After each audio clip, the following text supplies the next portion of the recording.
I now invite the Deputy Secretary General of the United Nations, Her Excellency Amina Mohammed, to make a statement. Amina, you have the floor.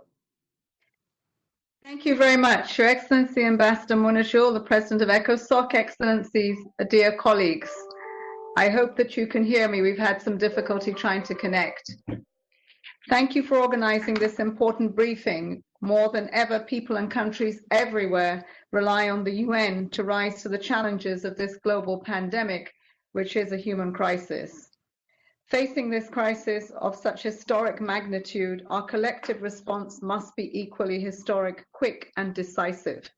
Lives and livelihoods everywhere are depending on our ability to better support your governments as they tackle an unprecedented health, humanitarian, and socioeconomic crisis. Since the start of the pandemic, we've mobilized the full capacity of the United Nations systems in countries through our 131 country teams to immediately support national authorities in developing public health preparedness and response plans. Recently, the UN Sustainable Development Group launched a UN global framework for the immediate socioeconomic response to COVID, complementing the UN health response led by WHO, as well as the humanitarian response detailed in the COVID-19 Global Humanitarian Response Plan. Across our set of responses, we have a clear compass. We remain guided by the 2030 Agenda, the Paris Agreement on Climate Change, and the Addis Ababa Action Agenda on Financing for Development. The Sustainable Development Goals remain center to guiding countries on a sustainable track. As the Secretary General has highlighted, it is in fact the unfinished business in achieving the MDGs and the inadequate, timely investments in our SDG priorities that have made so many countries across every continent so vulnerable to this crisis. In this context, we will need to keep in mind dual imperatives: to respond urgently to stem the impact of the pandemic, while helping governments and people to respond in a way that recovers better, more resilient in the future.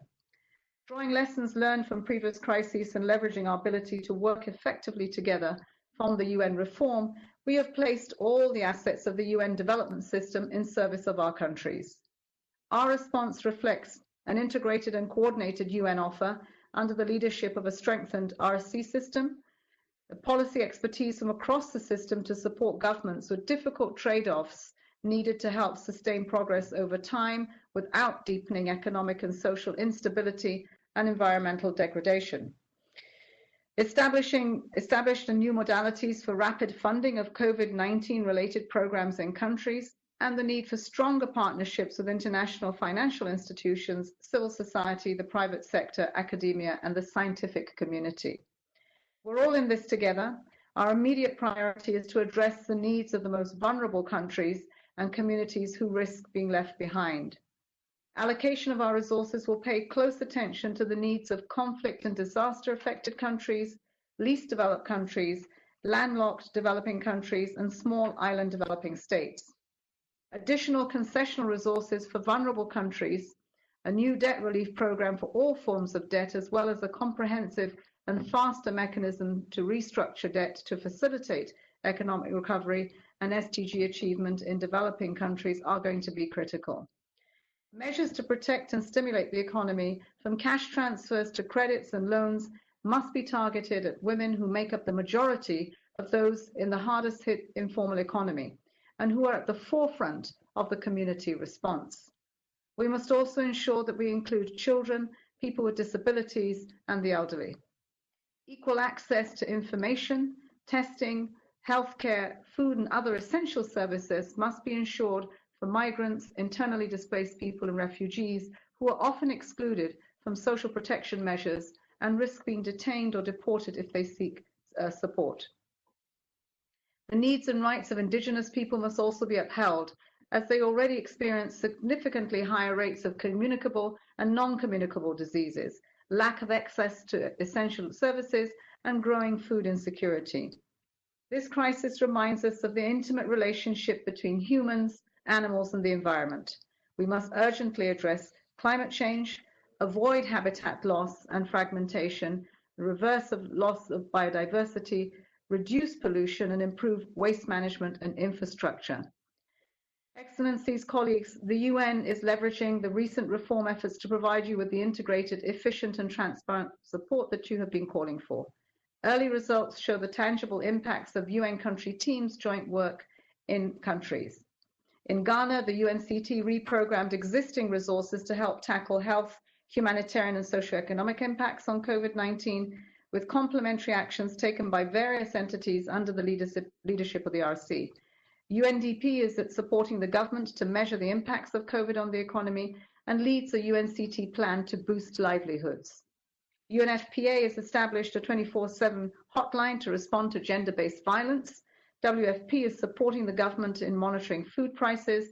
UNICEF is leading a partnership to open up testing laboratories at the subnational level while working with the government to advance payments for over 322,000 households in Ghana.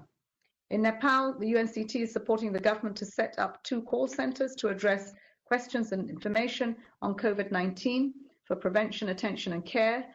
The RC has been leading a communications and community engagement strategy with UNICEF and WHO.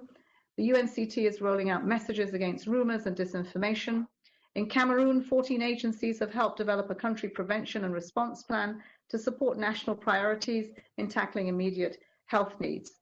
The UNCT is also working with the government to analyze the impact of the crisis on the local economy, creating a joint basket of funds to boost livelihoods.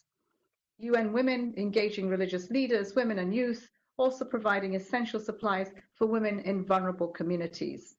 UNICEF also working with local authorities to install hand washing stations and provide face masks to vulnerable groups. On the humanitarian response, UN has added another $100 million to its ongoing operations to support COVID-19, which includes training for community health workers in refugee camps. Excellencies, COVID-19 knows no borders, and our response must show borderless solidarity. The Secretary General established the COVID-19 Response and Recovery Fund in early April to catalyze joint action by UNCTs, especially our non-resident agencies, in supporting the most vulnerable countries and communities. I'd like to thank the member states who have stepped up immediately with the initial funding of over $52 million, a large portion of which will be released immediately for over 47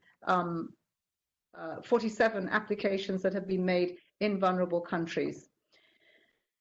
Throughout our response, the guiding reference will remain the 2030 Agenda and its central promise to leave no one behind. You can count on our full commitment to support your governments and ensure that lives are saved, livelihoods are restored, financial resources are mobilized, and the global economy and the people we serve can emerge stronger from this crisis.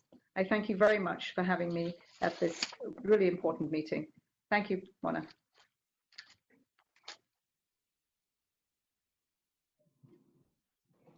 Thank you so much, Amina, as always, for a very comprehensive and informative statement.